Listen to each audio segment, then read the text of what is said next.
Hello everyone and welcome to the International Distribution Academy. I'm James Muldowney, a junior studying marketing at Purdue. I'm back right now over the break. I previously made this module 2 years ago, but I've come back and updated it with experiences from work and experiences that I've learned at Purdue. So without further ado, let's learn about clear email communication. So this is the outline of what we'll be covering today. I'm going to go through all of these points in the slides, and in the video there'll be timestamps on the bar so you can skip to exactly what you'd like to see. So first, simplicity is really important because complicated writing is harder to understand and it's more exhausting to read. And if you are misunderstood, your email missed the mark. The whole point of communication is to be completely understood. So with that in mind, you should only include words that you need and avoid words that are contractions. In other words, words that combine two into one. So when I'm writing an email, I would say you have instead of you've, or I will instead of I'll. Remember, the shorter your message, the better. This is the Gunning-Fogg Index. It's a system that shows exactly how many years of education are needed to understand a piece of writing. So it helps you quickly see if your writing or someone else's writing is easy or hard to understand. CEOs will communicate at the 6 to 7 level, the 6th or 7th grade level. And they're very smart people, of course, but they do this so that everyone will understand them and nothing will be gotten wrong. So you should see if you're writing at the CEO level. In the workbook, we'll include a website where you can just copy paste your emails or whatever you'd like and check where you're at. And this is the actual equation for the Gunning-Fogg Index. It'll be in the workbook. Next, you need to be specific. You want to determine and focus on just exactly what you need to say. You should include the exact details of what's important. Have precise numbers like 5 instead of, I have a few things coming, because people won't know what that means. Always communicate time and money, and check that you have included the who, what, where, when, and why. And why, sometimes people forget it, it's very important. Busy people, they want to know why they're doing something. Or else, if I have 10 things to do, I see an email from you asking me to do something, I don't know why I'm doing it, it's just going to go to the bottom of my list. And then when you have people waiting, sometimes they'll forget. You always want to know the why so people will get to it fast. Non-specific emails will cause email chains, and that should always be avoided. So our goal is to get one-shot emails that instantly get the desired result. Next, kindness is free, so why not use it? Always be polite. Use greeting words like dear. Close your messages up with polite phrases like kindest regards.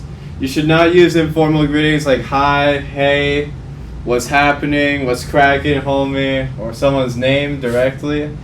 Because if you are rude, communication can and will break down. And if you're ever feeling emotional, do not just react and instantly start writing. Think about what's going on. Think about what you need to say. Take 5 minutes and then respond instead of reacting. Good relations can last a lifetime, and kindness is free, so take use of it. So this is an example of a very rude email, what not to do. So first of all, let me just read a bit. It is inexplicable why your staff members decide to lay the blame on us for last-minute changes initiated by your organization. It is even more inconceivable that your staff members found it appropriate to openly confront and humiliate our team members over such trivial matters. So when I read that, and I'm sure you've noticed too, the first thing I noticed is it's just hard to read. You wrote it in a kind of complicated way, using a lot of big words. You can see the fog level is 15.6, so it's at the undergraduate level. It's hard to read. But once you get past that, you'll notice it's just emotional and very negative. And when you have rude emails like this, it's nothing good ever comes out of it. When I read this, I'm not working anymore. Now I'm just at war. Like, I want to argue with this guy and defend myself instead of focusing on the real issue. And when you have some guy who's writing emails like this, there's a solid chance they'll copy everyone or even your boss. So then it has everyone just on damage control and not working, which isn't good. And the other possibility with emails like this, it's the exact opposite. Someone will see this, it's negative, it's exhausting, and they'll just ignore it and focus on people who are nicer and more pleasant. Either way, nothing good gets done from it, and it's very negative, so please avoid writing like this. Next, spacing is very key, it's very important. Try to leave space between your key ideas and avoid long paragraphs, because if everything's just put together close, reading becomes confusing. It's hard to get just what you want. And it's kind of like having a closet, you know. If I'm trying to get ready in the morning, I have this closet, I'm trying to grab a shirt, you know, get on with my day. You know, there's all this stuff here. It's very hard to get what I want. But if I have this properly spaced closet, oh, I want this shirt. Just grab it right off the rack. Easy. And emails are just like that. So this is an example. This would be like the closet on the left. Very poorly spaced. Everything's just clumped together. You know, maybe I just want to hear about one thing. I have to dig through everything. It's unpleasant. It's hard to find. This is the same email. Of course, it could be the writing, it could be reduced and it could be improved, but even I didn't touch any of that. It's just spaced better and it's already so much easier to read. So next, this is the hierarchy of communication effectiveness. So the best way to talk to someone is directly talking in person. You know, nothing's really up in the air. It's the clearest way to speak to someone. You know, they should understand everything. Next is a two-way phone or video call, Zoom call. It's pretty similar. Again, it's a very good direct way to speak with someone. Next up is email. You know, things can go wrong with email, but it's a good form of just written communication. You know, send them more often. Next is text messaging. You could become a zombie like one of these people. It's kind of unfortunate. It's the worst way to communicate. And so with that in mind, you shouldn't communicate by text or WhatsApp or WeChat or Skype instant messaging, any of these programs. Because most companies, they cannot accept them. It's really hard to forward attachments through it. A lot of people, especially in the older generation, will view them as unprofessional interruptions. And anyway, most big professional companies, they can only accept email because they rely on Microsoft Office. So all of these instant messaging programs, it's not plugged in. It's very inconvenient and you should avoid it. And when you are using Outlook, please set up and use V-cards. They're free, they're efficient. It's just like a little digital business card. It's really easy for other people to save and organize them. And it makes it super easy for us to forward your details to potential leads so you can get new business. So this is the business email template. This will be included in the workbook so you can see it and use it. It's very useful. Remember, you just want to keep things simple. So you have a polite salute. Dear always works. And then you have some, here are some potential greetings you can use. So hope you are well. Just wanted to update you. This is probably the best one. It's a secret weapon. Just ask them for their help. Say, we need your help. People love that. They'll love helping people. Next is the body. You just want, keep it as short as possible. Try and keep it just down to a few sentences. You want to be really specific, list the time and money involved, include the impact on the business, how it'll affect your business or their business, and remember to include the who, what, where, when, and why. And then you need a call to action. Just make it very simple and polite. Leave no room for interpretation. So for example, please help us get this by Thursday. Very simple. And you'll see by Thursday, there's a deadline included. You always want to include that. So then they have a time they need to get it done by. So then they're more likely to actually do it, and you have a schedule. It's much more specific. It's better. And then you want to sign off. Just something polite. Kindest regards or warmest regards always works. And again, this will be in the workbook, so feel free to download it and use it. So this is a real example of an email before it was edited. So you can see it's clumped together, so it's kind of hard to read and get what you need. It's at an 11th grade fog level, so it could definitely be improved. 200 words, definitely it could be cut down. It's kind of inconvenient to read. This is the same email after we edited it using our guidelines and our template.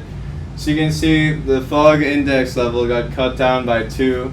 There's 45% fewer words. It's much better spaced. It's just a more specific and more actionable email. So this is really interesting. And I think a lot of you could learn from it because, most of you are very well-educated people. A lot of you have gone to college. Some of you may even have graduate degrees. So you probably learned writing from college. And college professors, they want you to write for them for research, not out of business action.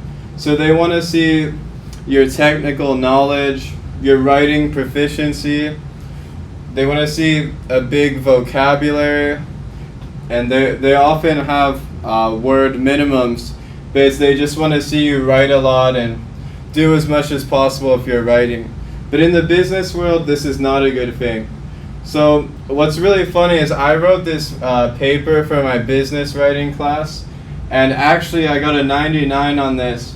But for actual business writing, this would be terrible. I wrote this massive paragraph, 139 words, and all of it could just be summed up in one sentence. Just kids that are financially illiterate are less likely to be taken advantage of by loan sharks. So I wrote all of that just to say this. And oftentimes college-educated people will fall into this trap because that's what they learned. So just keep this in mind and avoid writing like you would in school. So this is a really good example of clear email communications. So I could read this email in like 1 minute because there's only 70 words. It's at a 6th grade reading level. It's writing like a CEO would. I can see every idea is separated. I just take what I want. Super easy to read. I don't think anyone could misunderstand the message of this email. So it'll just quickly lead to results, and there won't be any wasted time from this. So just to recap, to have clear, effective email communication, you need to be specific. Determine exactly what you need to say and just stick to that. Include the exact details of what's important, so use exact numbers instead of terms like a few that are kind of up in the air. Communicate the time and the money, 2 of the most important resources in business. Remember to include the who, what, where, when, and why in an email. Be kind and avoid negativity at all costs because it kills business. Have good spacing, that's very important. Separate all of your ideas so it's clear and easy to read. And I would say try to have a 1-sentence introduction, a 2 to 3 sentence body, and a 1 to 2 sentence conclusion with a polite call to action. Because remember, shorter is better. Short emails, they create less room for misinterpretation. They create less wasted time for everyone. business writing, it's not a showcase of your vocabulary or how eloquent you are. It's just about quickly getting a message across. Non-specific emails will cause email chains. So remember, our goal is to get one-shot emails that instantly get the desired result. One last thing to remember. Before you send an email, just do a quick proofread of it so that you know you didn't make any mistakes, so that you won't have to send another follow-up email. Did you like this program?